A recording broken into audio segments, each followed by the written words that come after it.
Selamat malam, saudara-saudara jemaat Tuhan yang dikasihi oleh Tuhan.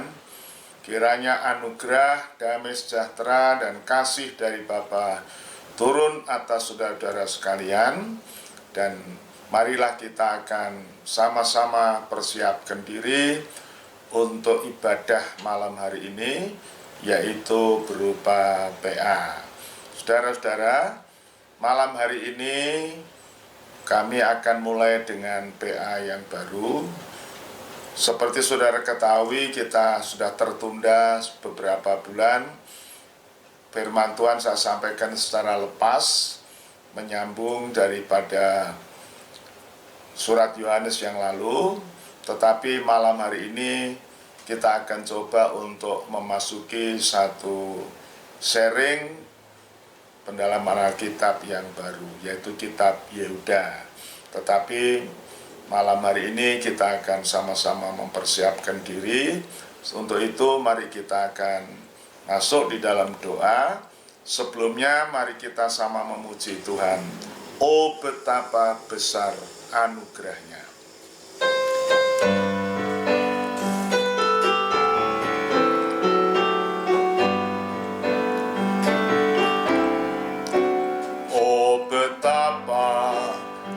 Besar anugerahnya,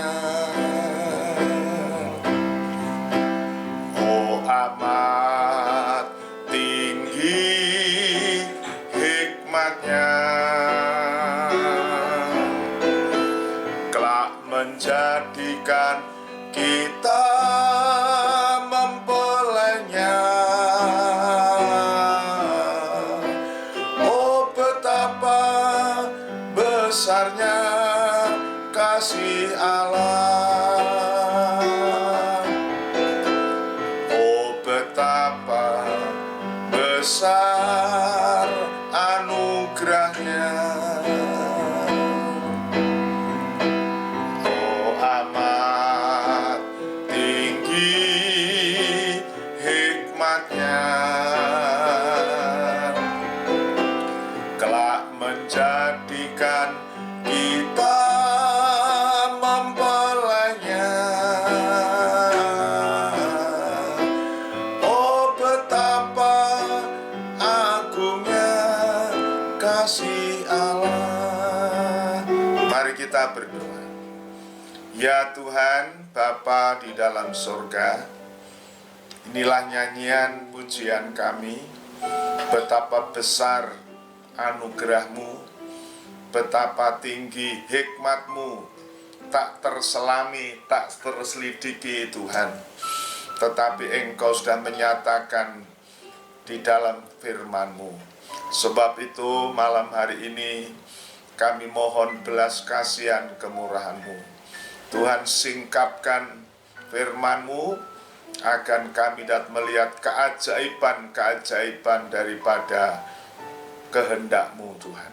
Terima kasih, urapi hamba-Mu ini untuk dapat menyampaikan firman yang sesuai dengan kehendak-Mu, bukan dari rekaan hati kami sendiri, tetapi sesuai dengan kehendak Tuhan. Dan berkati seluruh jemaat-Mu, karuniakan hikmat wahyu untuk dapat mengerti, menyerap, menampung kebenaran firman-Mu. Terlebih berikan kemampuan untuk dapat mempraktekannya. Terima kasih segala roh jahat, roh najis, roh-roh yang tidak menghendaki terjadi kekudusan dalam hidup kami. Kami perintah, kami tengking di dalam nama Yesus, dalam darah anak domba Allah, supaya meninggalkan ruangan dan area di mana kami berada. Tuhan, terima kasih. Segala puji syukur bagi nama Tuhan. Di dalam nama Tuhan Yesus Kristus kami mohon doa kami. Haleluya. Amin. Puji Tuhan, saudara-saudara.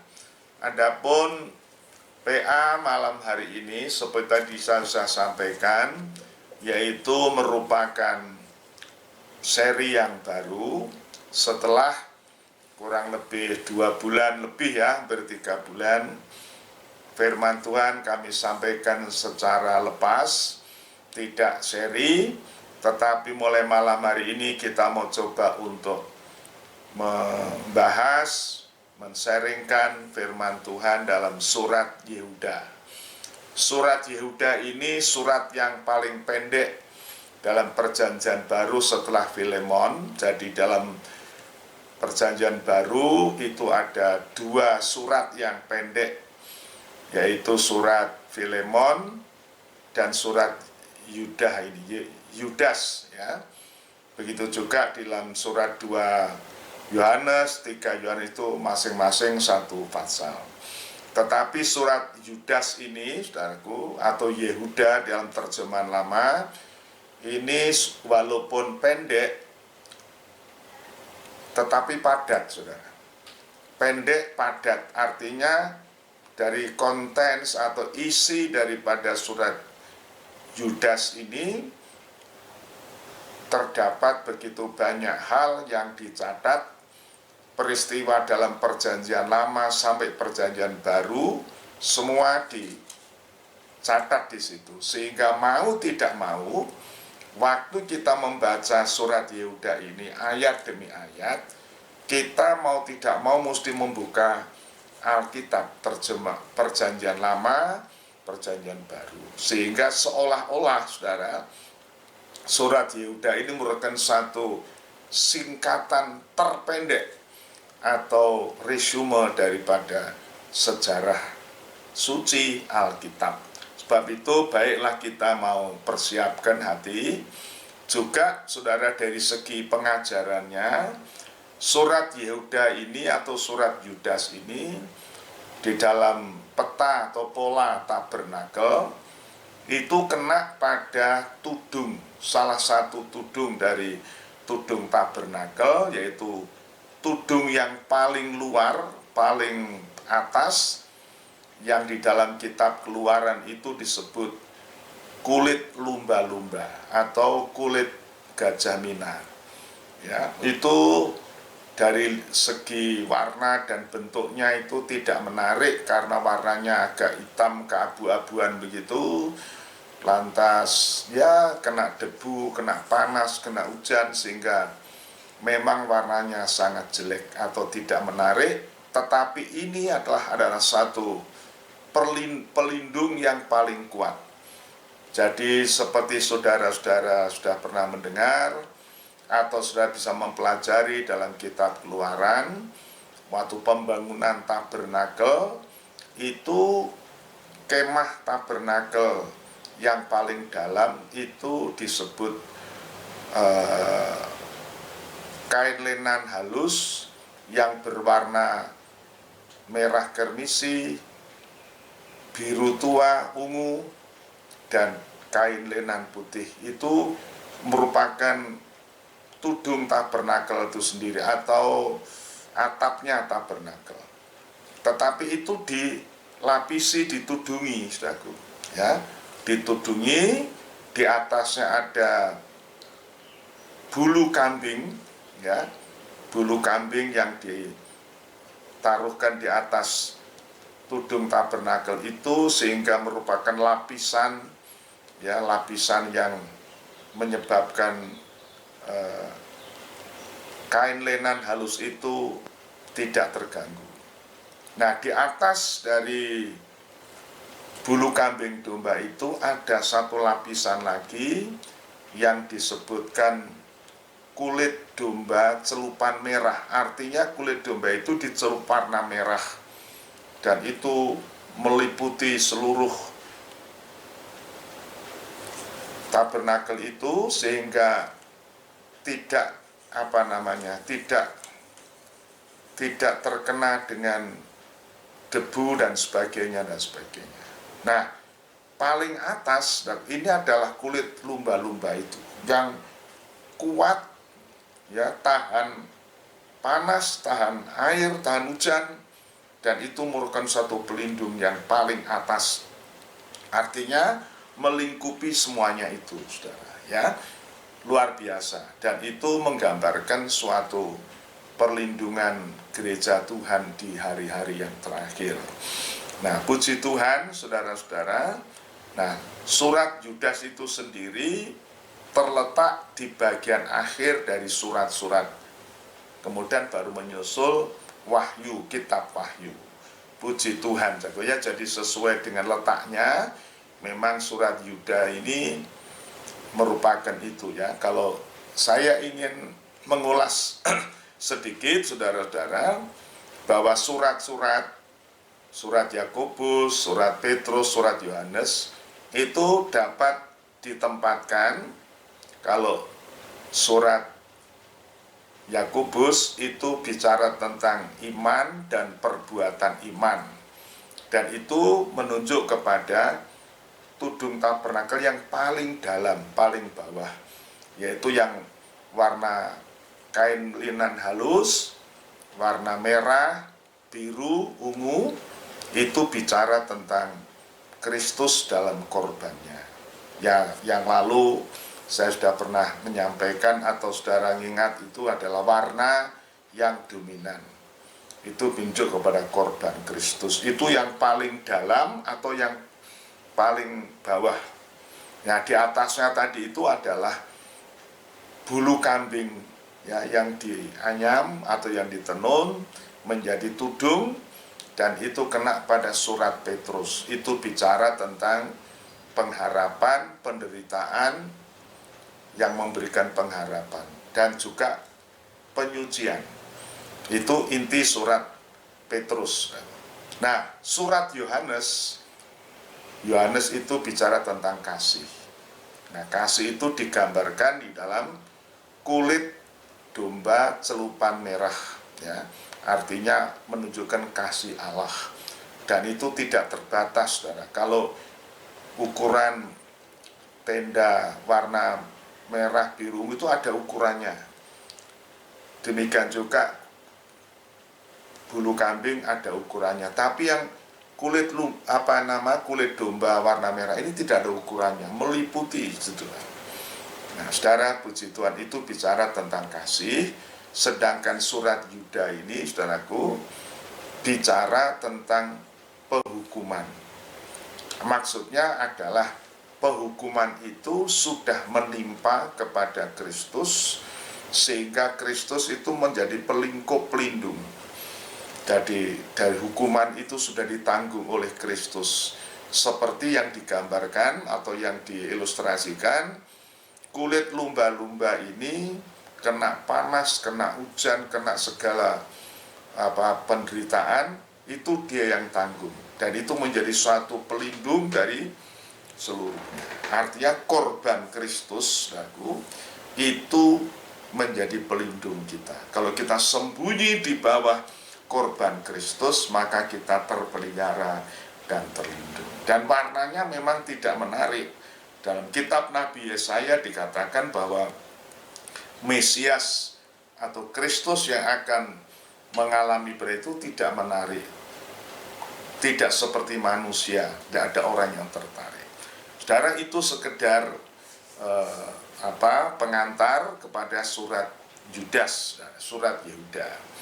Ya, dalam terjemahan lama, dalam Alkitab itu namanya Yehuda, lebih enak didengar gitu. Tetapi dalam terjemahan baru ditulis surat Yudas, dan ini menimbulkan tanda tanya.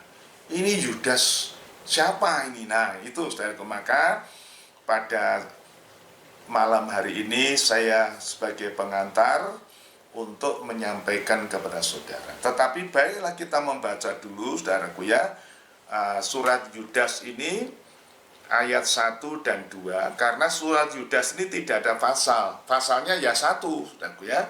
Jadi langsung kepada ayat 1, ayat 2 yang berbunyi demikian.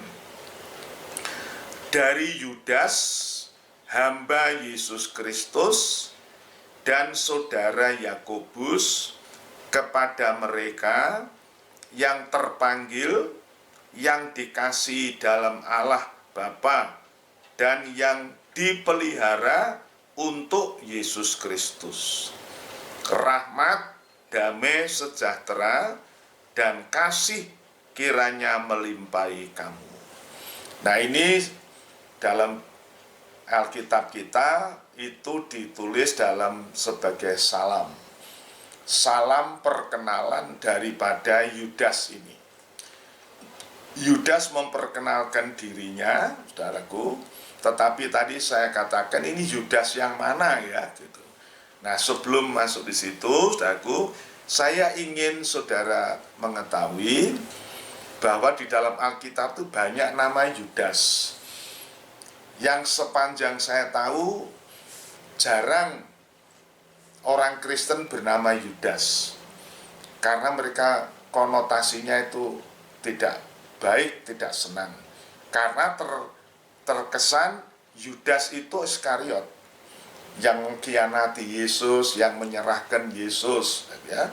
Tetapi ternyata nama Yudas itu dalam Alkitab cukup banyak, khususnya dalam Perjanjian Baru. Ya. Tapi kalau nama Yehuda atau Yuda, nah itu memang banyak. Tetapi artinya hampir sama saja. Tetapi nama Yudas memang konotasinya itu kurang disenangi. Paling tidak orang kesannya ke Yudas Iskariot. Tetapi Yudas ini bukan Yudas Iskariot, saudara. Ya, nah mari sebelum itu kita akan melihat dulu Yudas yang lain, ya. Yudas yang lain. Jadi sebelum kita mengenal Yudas yang ini, saudaraku, nanti di dalam Alkitab ada nama Yudas. Ya, nama Yudas. Saya akan membacakan, saudaraku, di dalam Kisah Para Rasul pasal 5, ya.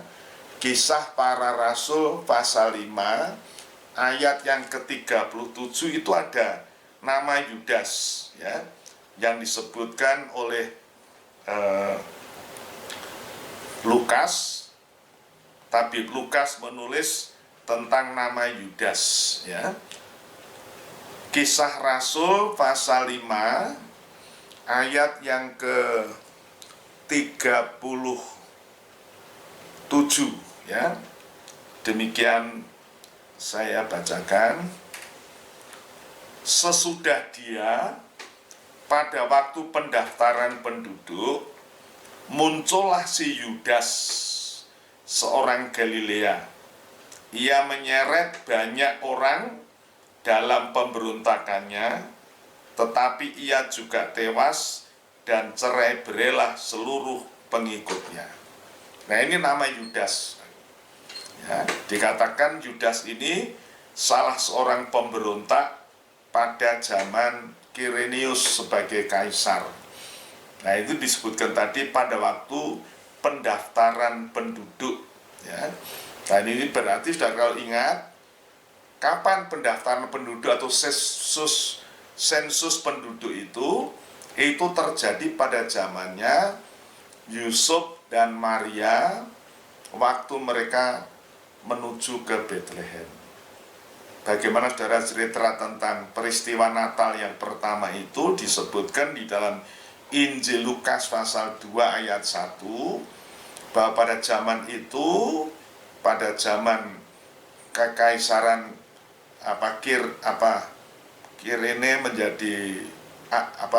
Kirenius menjadi pemerintah di Asyur atau Syria, maka waktu itu Kaisar Augustus menitahkan supaya diadakan pendaftaran penduduk. Nah, waktu itulah Yusuf dan Maria meninggalkan Nazaret menuju ke Bethlehem. Nah, jadi Yudas ini, saudaraku, berarti hidup pada zaman sebelum Kristus lahir. Nah, itu ceritanya. Nah, yang menceritakan ini namanya Gamaliel, seorang rektor atau dosen dari teologi Yahudi, itu gurunya atau dosennya Rasul Paulus. Nah, ini latar belakangnya apa? Waktu itu Petrus dan Yohanes ditangkap karena memberitakan Yesus yang bangkit dari antara orang mati, dan itu menimbulkan reaksi daripada para imam, ahli Taurat, orang Farisi marah, dan Petrus Yohanes ditahan, diinterogasi, diancam, ya katakan dianiaya begitu. Tetapi Petrus Yohanes itu berkeras, kami harus lebih taat kepada Allah daripada pada kalian manusia. Kami melarang untuk kami memberitakan nama Yesus. Kami tidak bisa diam. Kami saksi mata. Kami melihat dan mengalami. Wah, saudara, waktu itu orang imam-imam, ahli Taurat, mereka cuma kemudian muncul salah seorang yang bijaksana namanya Gamaliel. Gamaliel menasihatkan, saudara-saudara, hati-hati kamu bertindak kepada mereka ini. Kalau pekerjaan ini manusia, dari manusia, nanti hilang dengan sendirinya. Tapi kalau dari Allah, saudara melawan, ternyata saudara akan melawan Tuhan.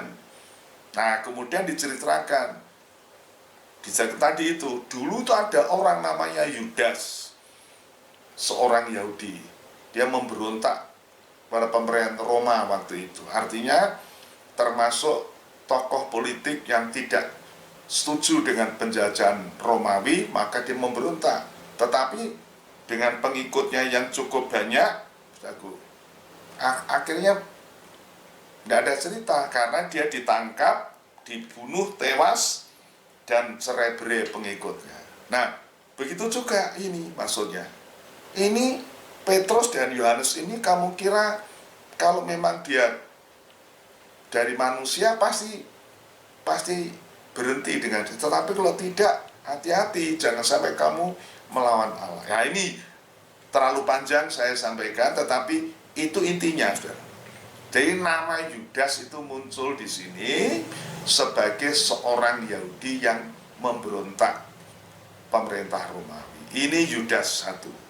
Kemudian saudara, kita akan melihat Yudas yang kedua, itu dalam Kisah Rasul pasal yang ke-9, ya. Kisah Rasul pasal yang ke-9, ayat yang ke-11. Kisah Rasul 9, ayat yang ke-11.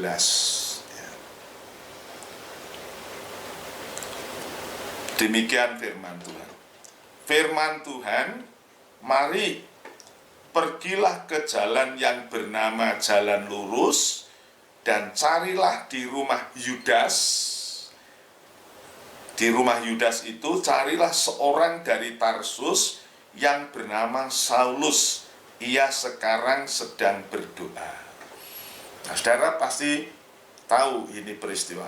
Kisah Rasul 9 itu adalah kisah tentang pertobatannya Saulus yang kemudian menjadi Rasul Paulus. Waktu itu Saulus marah kepada umat Kristen dan mengadakan suatu gerakan penganiayaan, dan yang dianiaya waktu itu adalah Stefanus. Stefanus akhirnya diseret keluar kota dan dilempar batu sampai mati. Dan itu yang memimpin, artinya yang mengepalai itu seorang pemuda namanya Saulus.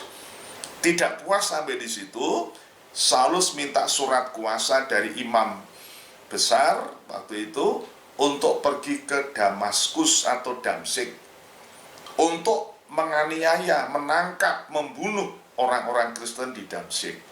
Tetapi di muka pintu gerbang Damsyik, saudara tahu cerita ini pasti, ya, yaitu mendengar suara, melihat cahaya yang lebih terang daripada matahari.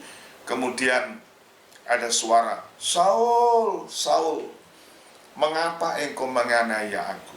Nah, Saul menjawab, "Tuhan, siapa engkau? Selama ini aku itu membela nama Tuhan, melakukan pekerjaan Tuhan. Kok Tuhan bilang aku menganiaya? Siapa engkau?" Nah, saudara, karena Saul yakin waktu itu yang suara Tuhan, cahaya. Kemudian dia jawab, "Akulah Yesus yang engkau aniaya." Nah, saudara, Saul sadar, menganiaya orang Kristen berarti menganiaya Tuhan. Jadi ini sekaligus menjadi satu penghiburan bagi kita. Jadi kalau kita itu dianiaya, Tuhan Yesus merasa yang dianiaya. Karena gereja tubuhnya, Yesus kepalanya, saudaraku. Kalau tubuh dianiaya, kepalanya merasa teraniaya. Nah, singkat cerita, waktu itu Saulus buta, tidak bisa dituntun. Kemudian Tuhan berkata, sudah kamu pergi ke Damsyik, teruskan, tetapi nanti kamu akan mendapatkan penjelasan.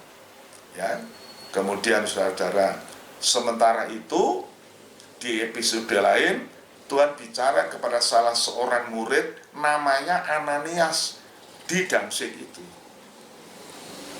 Murid namanya Ananias, Tuhan berkata, Ananias, kamu sekarang pergilah ke jalan namanya Jalan Lurus. Cari rumahnya Yudas. Nah itu. Di rumahnya Yudas itu sekarang menumpang seorang dari Tarsus namanya Saulus. Nah itu yang Saulus yang baru ketemu Tuhan di Damsyik tadi. Dan kemudian kamu doakan dia, tumpangkan tangan atas dia, dia sekarang buta, supaya dia bisa melihat. Betul saudaraku ya, dalam Kisah Rasul 9 ini, Ananias menaati firman Tuhan, dia pergi ke tempatnya Yudas, tempat di mana Saulus menginap, ditampung di situ.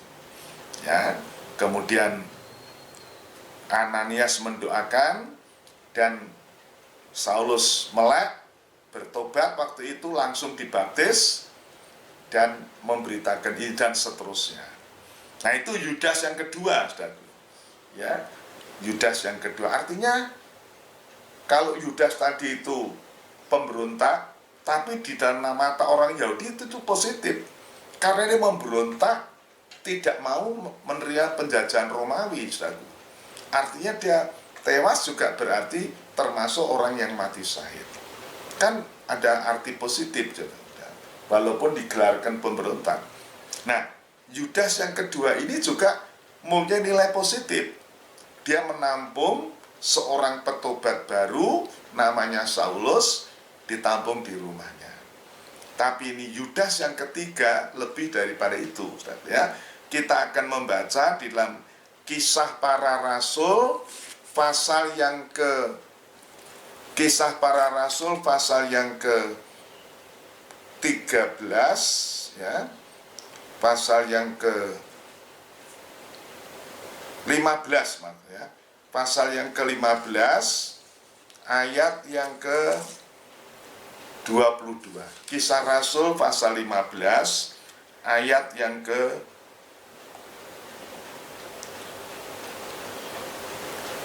Kisah Rasul 15, ayat yang ke-22, ya. Demikian bunyi firman Tuhan.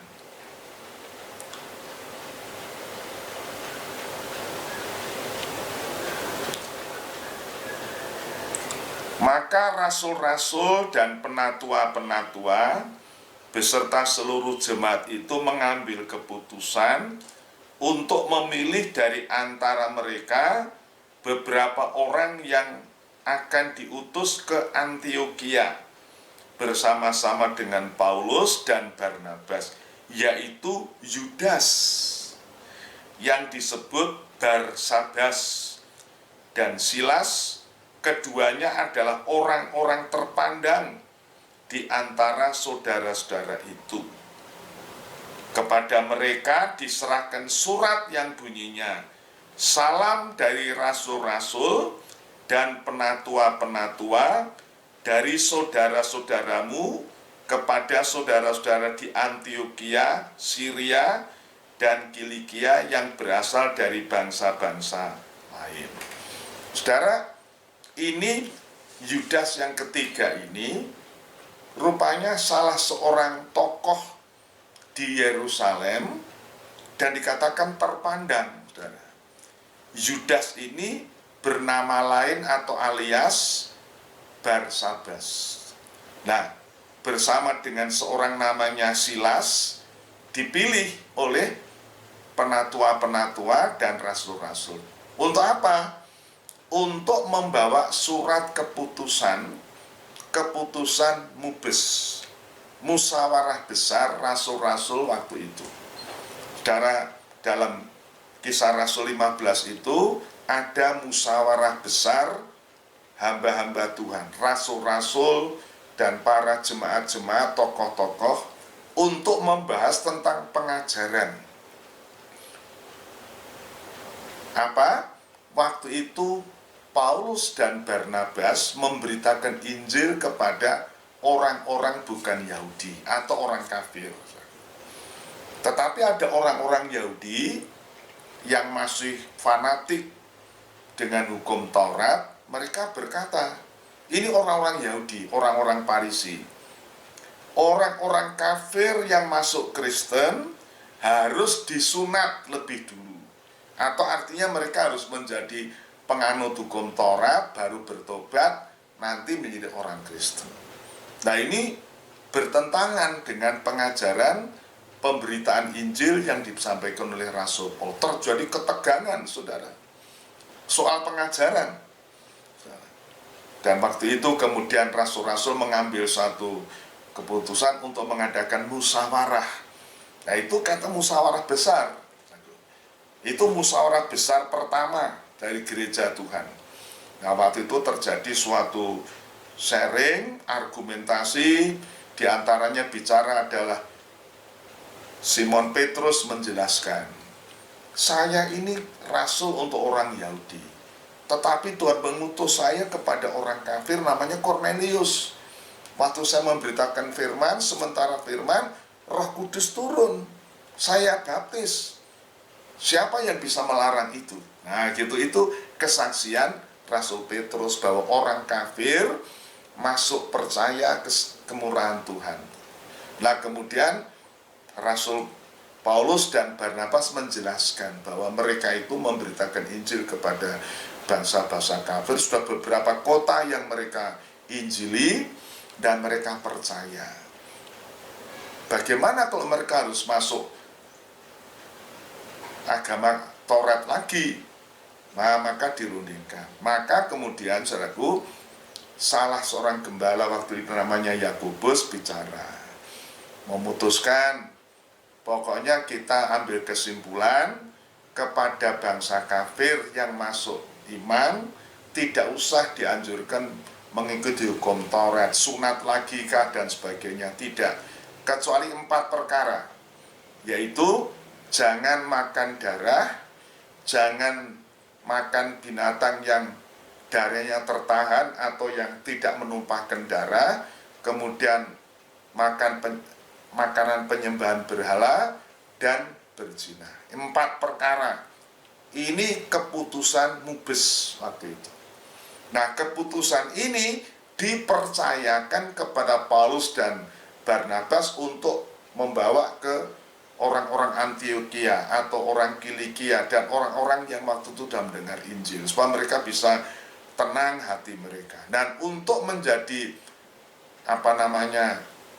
referensi atau menjadi penguat, maka diutuslah 2 orang dari Yerusalem, orang-orang kepercayaan rasul-rasul, yaitu Yudas tadi dan Silas.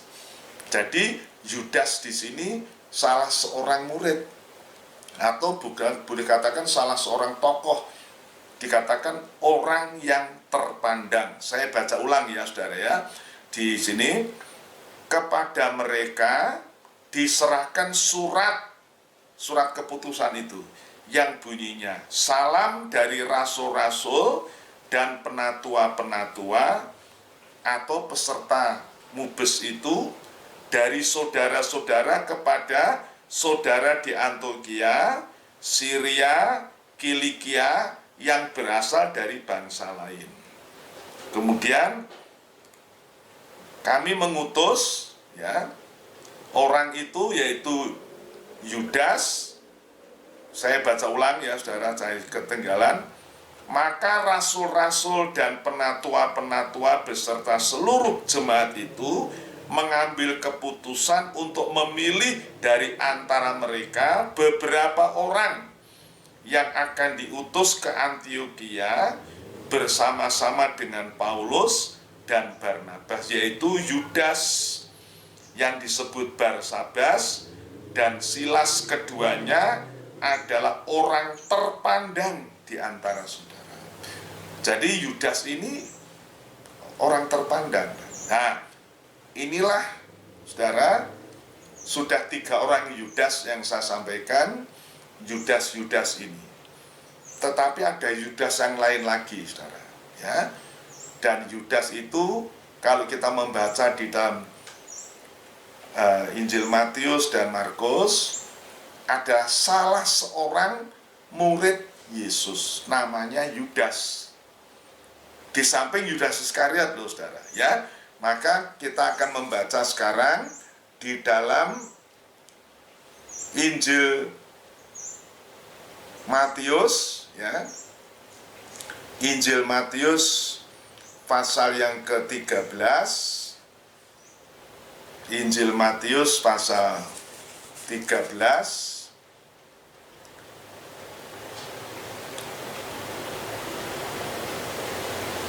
Matius pasal 13, kita akan membaca pada ayat yang ke-55.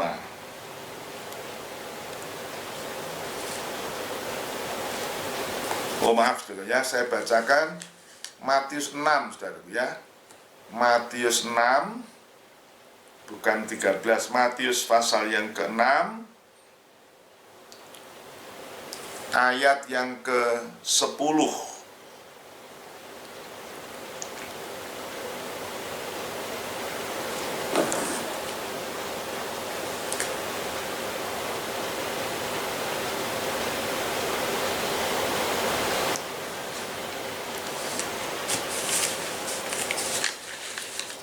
Maaf, sudah agak selisih di sini ya, catatan saya agak keliru di sini, yaitu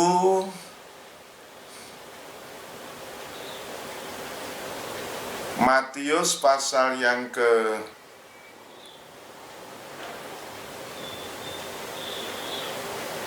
itu salah seorang murid Yesus. Dan mungkin kita lihat dulu dalam Markus pasal, Lukas pasal 6 maksudnya ya. Lukas pasal yang ke-6. Lukas pasal yang ke-6 ayat yang ke-16. Nah, demikian bunyinya. Atau ayat 15, Lukas pasal 6, kita membaca waktu itu Tuhan memilih 12 murid ya. Jadi mungkin lebih jelas, mungkin kita baca pada Lukas pasal yang ke-6 ayat yang ke-12, demikian bunyinya. Pada waktu itu pergilah Yesus ke bukit untuk berdoa, dan semalam-malaman ia berdoa kepada Allah. Ketika hari siang, ia memanggil murid-muridnya kepadanya, lalu memilih dari antara mereka 12 orang yang disebutnya rasul. Simon yang diberinya nama Petrus, dan Andreas saudara Simon, Yakobus dan Yohanes, Filipus dan Bartolomeus, Matius dan Thomas, Yakobus anak Alfeus, dan Simon yang disebut orang Selot, Yudas anak Yakobus, dan Yudas Iskariot yang kemudian menjadi pengkhianat. Ya, jadi ada nama Yudas, 2 di antara murid Yesus itu.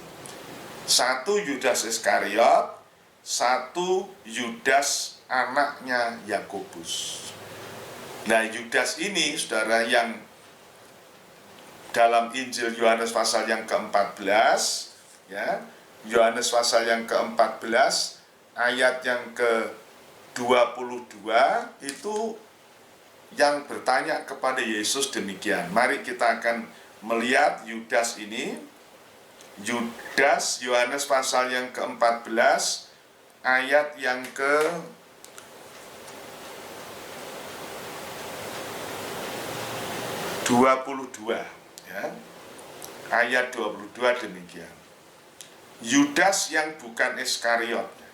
Yudas yang bukan Iskariot. Jadi salah satu muridnya Yesus berkata kepadanya, "Tuhan, apakah sebabnya engkau hendak menyatakan dirimu kepada kami dan bukan kepada dunia?" Ini terjadi waktu Yesus akan naik ke surga atau memberitahu kepada muridnya bahwa dia akan pergi menyediakan tempat bagi kita, dan setelah pergi akan pulang menjemput kita kembali. Itu yang dikatakan. Maka Tuhan, aku akan datang kembali menjemput kamu. Nah ini Yudas tanya, "Loh kok kepada kami, tidak kepada dunia ini Tuhan?" Nah, saya tidak memperpanjang itu, tetapi di sini ada Yudas yang lain. Dari ketiga orang Yudas, orang Yahudi tadi, ada yang orang dari Yerusalem diutus rasul-rasul itu. Ini Yudas yang lain, yaitu Yudas salah satu murid Yesus yang disebut anak Yakobus. Jadi sudah 4 Yudas di sini. 5 dengan Iskariot. Nah, Iskariot saya tidak akan kasih komentar, sudah tahu semua itu Yudas itu, ya. Tetapi kembali kepada surat Yudas. Ini Yudas yang mana? Ya, maka kita akan membaca sekarang yang tadi saya keliru. Kita akan membaca di dalam Injil Matius ya, pasal yang ke-13. Injil Matius pasal yang ke-13 ayat yang ke-55. Matius 13 ayat yang ke-55. Ya. Dikatakan di situ, "Bukankah ia ini anak tukang kayu? Bukankah ibunya bernama Maria dan saudara-saudaranya Yakobus, Yusuf, Simon, dan Yudas?" Ini nama Yudas. Ternyata bukan hanya salah seorang murid Yesus nama Yudas. Ini Yudas ini adalah salah seorang saudara tiri dari Yesus. Artinya Yudas ini anaknya Yusuf tukang kayu, anaknya Maria, ya, salah satunya. Waktu itu kan Tuhan Yesus kan memberitakan Injil, menyembuhkan orang sakit. Orang-orang waktu itu, loh, dari mana hikmat seperti itu? Kan dia ini kan anaknya Yusuf tukang kayu, ya, bukankah ia ini anak tukang kayu? Bukankah ibunya bernama Maria dan saudara-saudaranya Yakobus, Yusuf, Simon, dan Yudas? Nah, jadi Yudas ini salah seorang daripada saudara Yesus atau adiknya Yesus begitu. Tetapi Yudas tidak memperkenalkan dirinya sebagai adiknya Tuhan Yesus, tetapi dia lebih senang hamba Yesus Kristus, tetapi dilengkapi dengan saudara Yakobus. Nah, tadi dalam Matius ini kita membaca bahwa bukankah ia ini anak tukang kayu, bukankah ibunya bernama Maria dan saudara-saudaranya Yakobus, Yusuf, Simon, dan Yudas.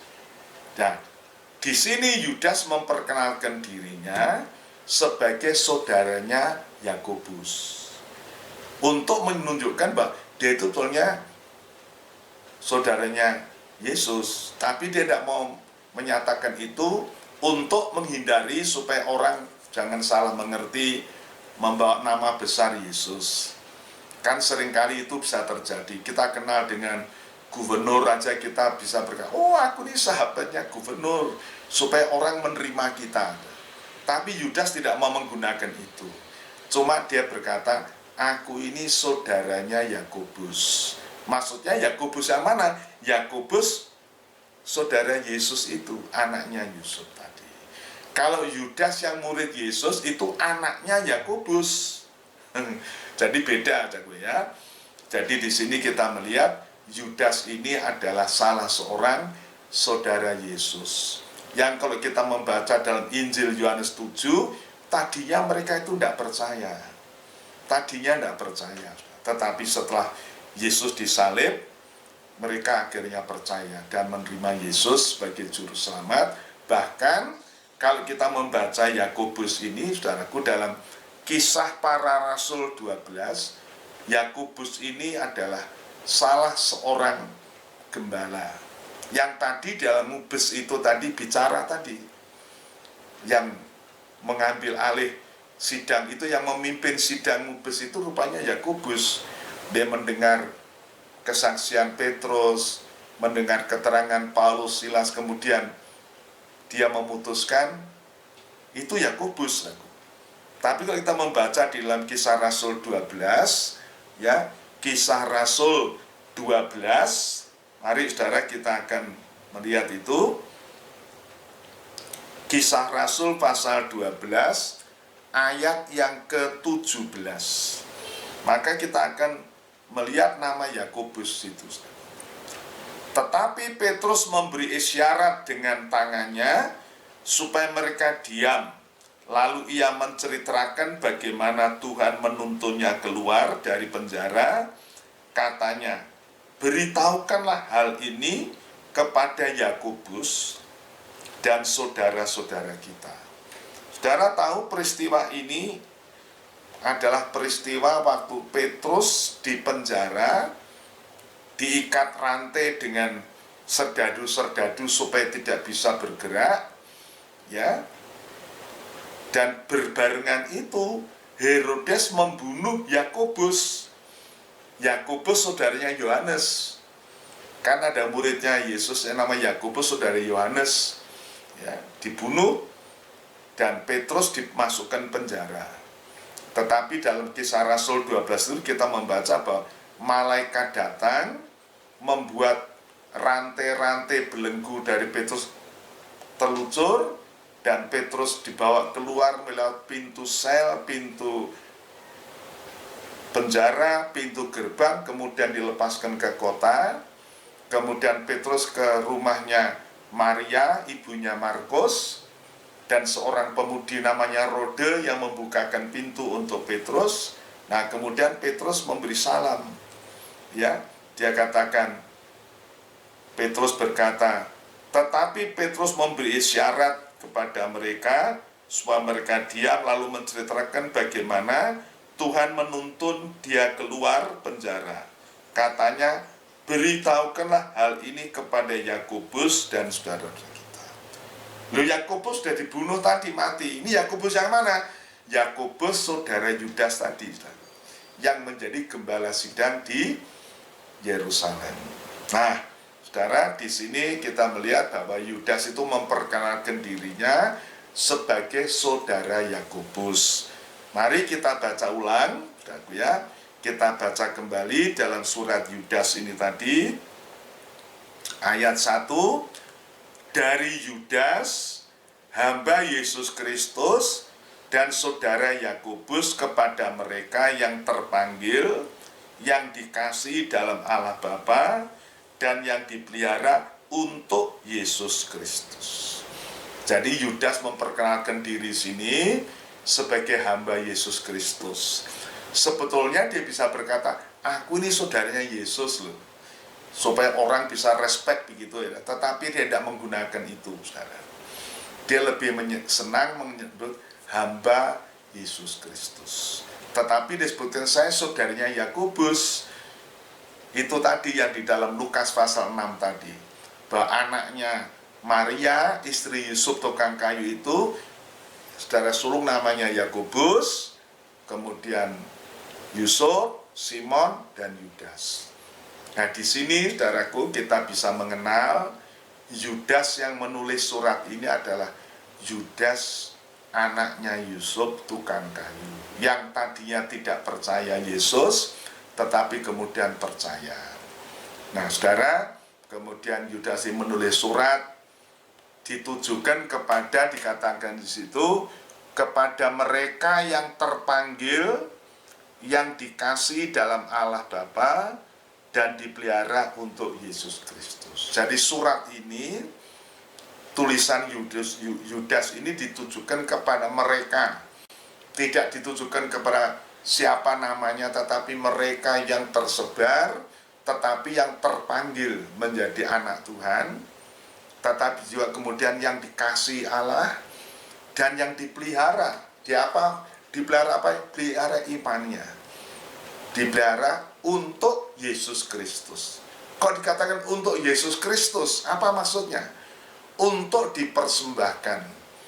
Kan kalau kita membaca dalam kitab Efesus pasal 5 kan, gereja itu kan sidang mempelai Tuhan yang kelak akan dipersembahkan di hadapan Kristus. Maka kalau dikatakan dipelihara untuk Yesus Kristus, maksudnya orang-orang yang dipanggil, diselamatkan, itu dipelihara iman percayanya supaya hidup di dalam kekudusan untuk Yesus.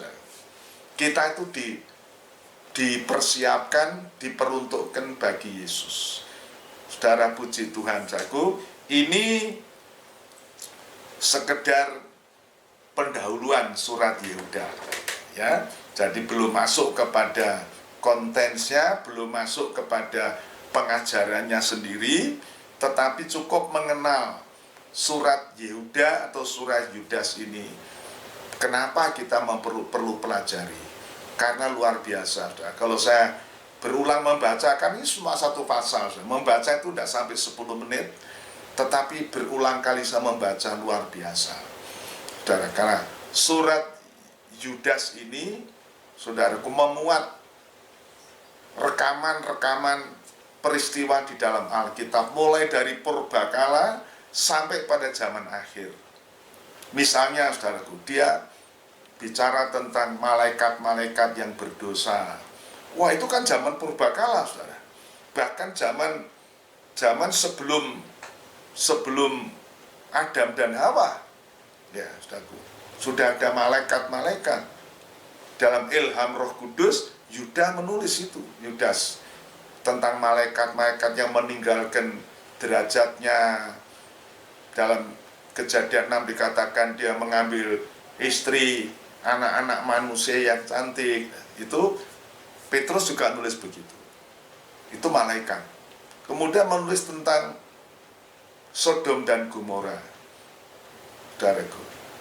Kemudian dalam selanjutnya menulis tentang guru-guru palsu, nabi-nabi palsu, ajaran palsu yang terjadi pada zaman akhir. Itu zaman kita sekarang. Nah, itu dalam surat Yudas termuat, saudara.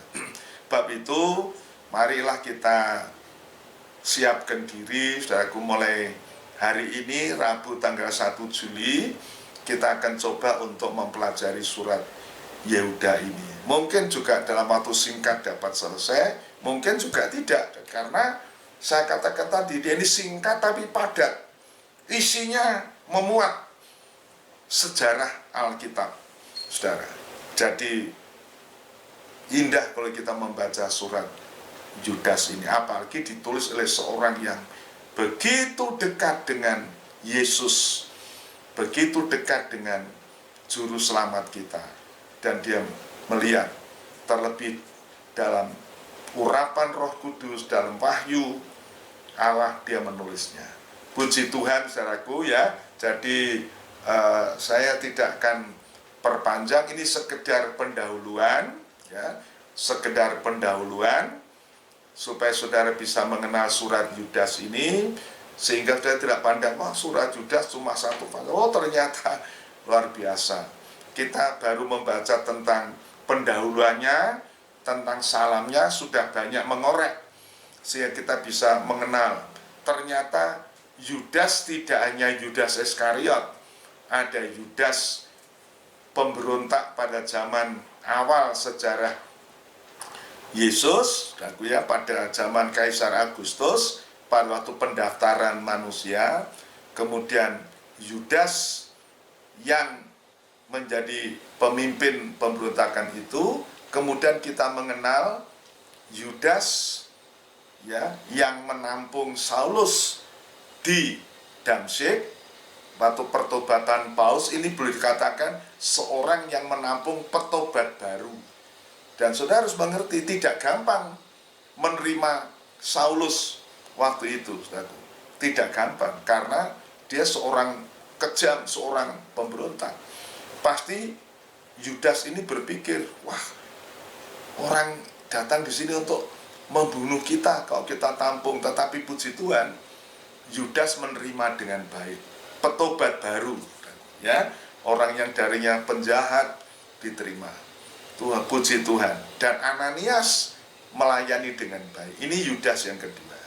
Yudas yang ketiga adalah Yudas yang diutus sebagai pembawa surat keputusan mubes tadi, ya, kepada masyarakat kafir, orang Antioquia, orang Kilikia, orang Syria dan sebagainya, yang percaya kepada Yesus, bahwa mereka bisa lebih tenang menerima Yesus dengan susah. Tapi Yudas, salah seorang murid Yesus sendiri, anaknya Yakobus, saudaraku, dia yang tanya sama Tuhan, Tuhan, kenapa hanya kepada kami, tidak kepada dunia ini? Itu salah satu murid namanya Yudas. Tetapi Yudas yang ini bukan murid Yesus, tetapi dia saudara Yesus. Karena itu dia memperkenalkan supaya lebih dikenal. Aku bisa membedakan Yudas yang mana. Dia menyebutkan, saya saudaranya Yakobus. Maksudnya orang kenal waktu itu Yakobus itu adalah gembala sidang di Yerusalem. Bukan Yakobus saudaranya Yohanes, anaknya Zebedius, beda lagi, saudara. Tapi Yakobus saudara Yesus yang ternyata menjadi gembala sidang di Yerusalem. Saudara, puji Tuhan. Dan inilah kita mengenal, dan memang seorang hamba Tuhan perlu, saudara, memperkenalkan dirinya. Dia itu siapa, latar belakangnya apa, perlu tahu, saudara. Paulus juga begitu, saudara. Paulus tuh dalam setiap suratnya, dari Paulus hamba Kristus yang dipanggil ke kehendak Allah untuk memberitakan Injil. Dan dia bersaksi, siapa aku nih Paulus? Aku ini dulu penjahat, aku ini dulu kejam, menganiaya jemaat, membunuh jemaat, tetapi oleh kemurahan Allah saya bertobat, saya dipakai Tuhan. Ini Paulus memperkenalkan diri supaya orang kenal, oh ini orang begini. Nah, dalam suratnya kepada Timotius, saudaraku, Paulus menulis dalam 2 Timotius 3, catat 2 Timotius 3, ayat yang ke-14, 15, 16, Paulus juga mengingatkan, Timotius, kamu harus pegang teguh pengajaran yang benar ini, dan engkau harus mengingat siapa yang mengajar kamu. Siapa yang memberikan pengajaran kamu harus ingat. Tetapi kamu harus ingat, kamu dari kecil mengenal kitab suci. Supaya kalau kamu melihat orang ini yang mengajar kamu ini berubah, kitab suci tidak berubah. Saya sudah sampaikan beberapa waktu yang lalu, bagaimana kita perlu, saudara-saudara, membaca Alkitab, menyelidiki Alkitab, supaya kita itu mengenal orang siapa yang mengajar kita. Itu Paulus bilang dalam 2 Timotius 3, kamu harus ingat siapa yang mengajar. Kamu harus mendoakan siapa yang mengajar kamu. Oh, puji Tuhan, saudaraku, ya. Jadi kita mengenal Yudas ini adalah saudara Yesus, saudara Yakobus. Dia lebih senang menyebut hamba, tidak mengatakan saya saudaranya Yesus, tetapi dia lebih senang menyebut dirinya hamba Yesus Kristus.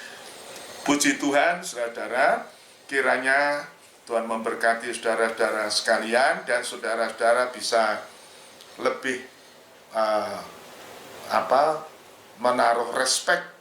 Surat Yehuda ini perlu kita selidiki, perlu kita share. Bukan lebih dari yang lain. Seluruh Alkitab harus kita selidiki. Seluruh Alkitab kita baca. Cuma kita maksudnya jangan memandang salah satu buku itu tidak penting. Penting semua. Dan surat Yudas ini saya katakan di situ kepentingannya. Dia menyangkut peringatan, menyangkut nasihat, menyangkut himbauan dan sebagainya. Puji Tuhan, sampai pada kesempatan yang akan datang, semoga Tuhan masih memberi kita kesempatan untuk melanjutkan. Ya, sebelum kita mengakhiri, saudara, kita sekali lagi akan menyanyi, oh betapa besar anugerah Tuhan tadi. Anugerah Allah luar biasa, saudara. Yudas ini tadinya tidak percaya, tadinya sinis kepada Yesus. Dan ingat ya, waktu hari raya di Yerusalem, Tuhan berkata, kamu tidak ke Yerusalem kan, kamu harus bisa menunjukkan mujizat di sana. Karena apa? Dikatakan dalam Yohanes pasal 7, saudaranya juga tidak percaya sebetulnya sama Yesus. Tetapi puji Tuhan yang akhirnya mereka melihat pelayanannya, melihat penderitaannya, akhirnya percaya, bahkan menjadi hamba Tuhan. Oh puji Tuhan, besar anugerahnya. Haleluya.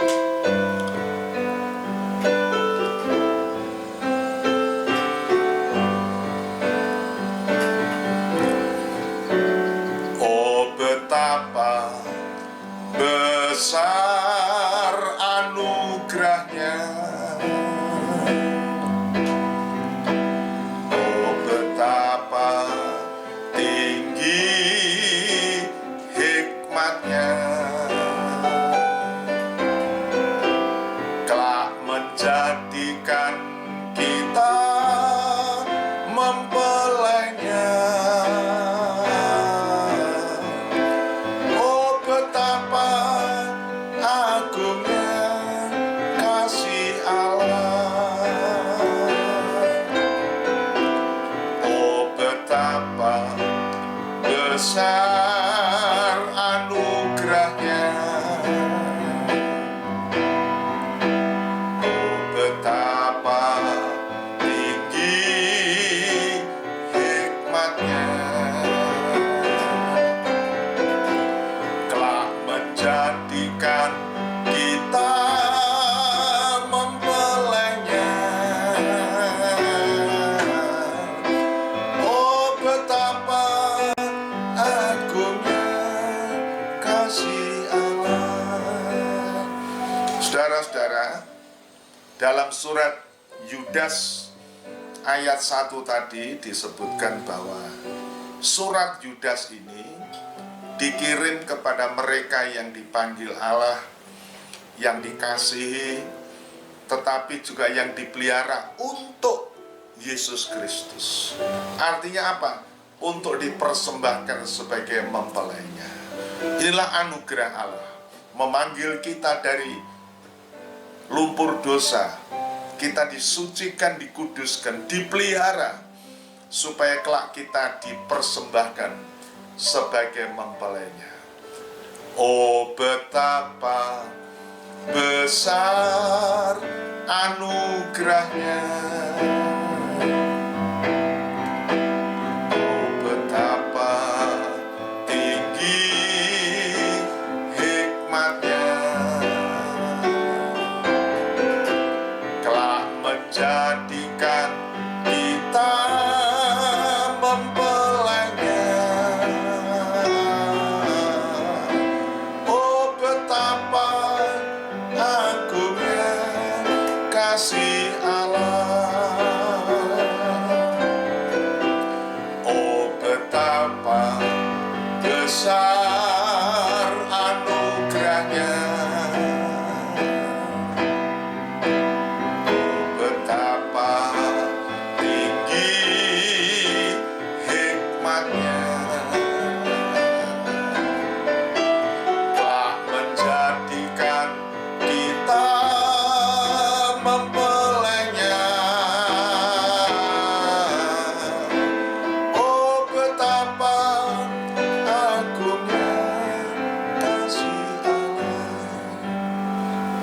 Ya Tuhan Bapa di dalam surga, betapa kami bersyukur kepada Engkau, karena Engkau begitu besar anugerah-Mu, kasih karunia-Mu. Engkau telah menjadikan kami umat milik-Mu. Oleh karunia-Mu Tuhan, oleh anugerah-Mu yang tak terkira-kira besar, Engkau telah mengambil kami, mengangkat kami dari lumpur rawa dosa.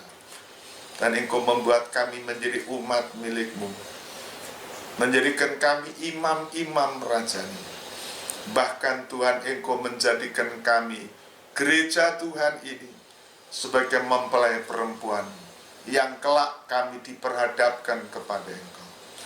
Tuhan, terima kasih malam ini kami telah sedikit menengok salah satu anugerah Tuhan dalam surat Yudas, surat yang begitu singkat tetapi padat, mengandung pengajaran yang luar biasa.